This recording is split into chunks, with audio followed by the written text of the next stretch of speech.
আসসালামু আলাইকুম আমার কলিজার ভাই বোনেরা, আল্লাহ রহমতে নিশ্চয়ই সকলে সুস্থ আছেন, ভালো আছেন।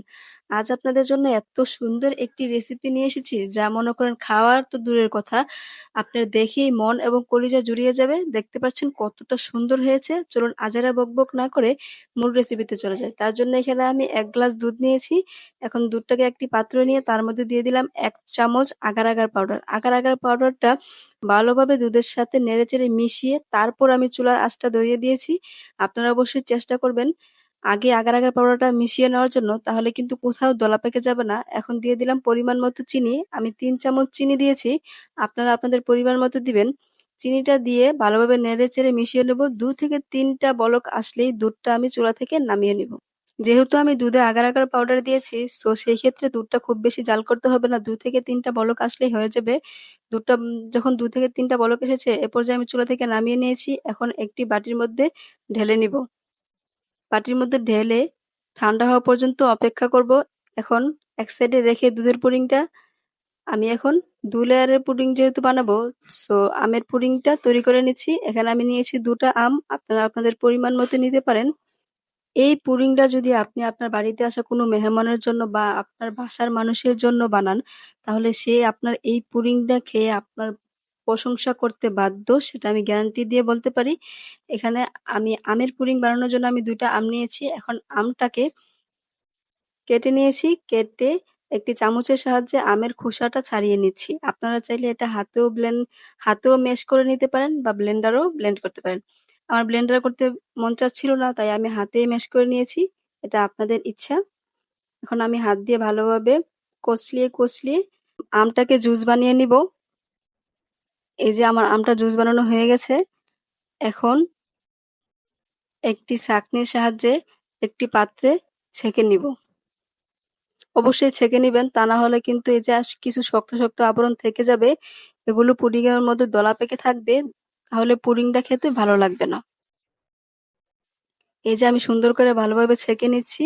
দেখতে পাচ্ছেন কতগুলো শক্ত শক্ত আমের আবরণ রয়ে গেছে, সেগুলো আমি ফেলে দিব, শুধু জুসটাই রাখবো। রেখে এখন চুলায় বসিয়ে দিলাম। দিয়ে দিলাম 3 থেকে 4 চামচের মতো চিনি। আপনারা কিন্তু চিনিটা আপনাদের পরিমাণ মতো দিবেন। আমার আমটা টক ছিল, তাই আমি এখানে আমের মধ্যে চিনিটা একটু বেশি দিয়েছি। সাথে দিয়ে দিলাম 1 চামচ আগার আগার পাউডার। দিয়ে সবগুলো ভালোভাবে নেড়েচেড়ে মিশিয়ে নেব। আমি কিন্তু এখনো চুলার জালটা ধরাইনি। আমি সবগুলো ভালোভাবে উপকরণ মিশিয়ে নিয়ে তারপর চুলার জালটা জ্বালাবো, তাহলে কোনো জায়গায় দলা পেকে থাকবে না। অবশ্যই এটা কিন্তু একটা টিপস, আপনারা মনে রাখবেন। ঠান্ডা অবস্থায় আগার আগার পাউডারটা মিশাতে হবে। গরম অবস্থায় মিশালে কিন্তু দলা পেকে যাবে, পুডিংটা খেতে ভালো লাগবে না, দেখতেও সুন্দর আসবে না। মিশানো হয়ে গেলে চুলার আঁচটা ধরিয়ে দিলাম। চুলার আঁচটা ধরিয়ে ভালোভাবে নেড়েচেড়ে 3 থেকে 4টা বলক নিয়ে আসবো।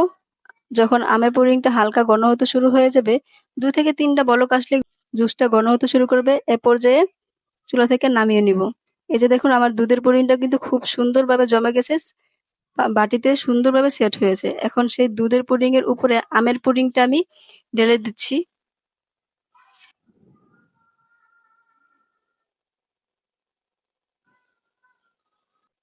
দুধের পুডিং এর উপরে আমের পুডিংটা দেওয়া হয়ে গেলে ঠান্ডা করে ফ্রিজে রেখেছিলাম 1 ঘন্টা। মাশাআল্লাহ, দেখুন কি সুন্দরভাবে সেট হয়েছে। আমার বাড়ির সকলে তো খুবই পছন্দ করেছে। মনে করেন তারা খাবার আগেই প্রশংসা শুরু করে দিচ্ছিল, এত সুন্দর হয়েছে। আমি এখন সাইডটা ঘুরিয়ে দিচ্ছি যেন প্লেটে নিতে অসুবিধা না হয়, সুন্দরভাবে নেমে আসে। এখন আপনাদেরকে দেখাবো যে আমার পুডিংটা আসলে কত সুন্দর হয়েছে। মাশাআল্লাহ, দেখতে পাচ্ছেন কত যে সুন্দর হয়েছে, যা আপনারা নিজের চোখেই দেখতে পারছেন। আর বলে কি বোঝাবো, আর খাওয়ার কথা, সেটা তো অসম্ভব মজা হয়েছে, অসাধারণ হয়েছে।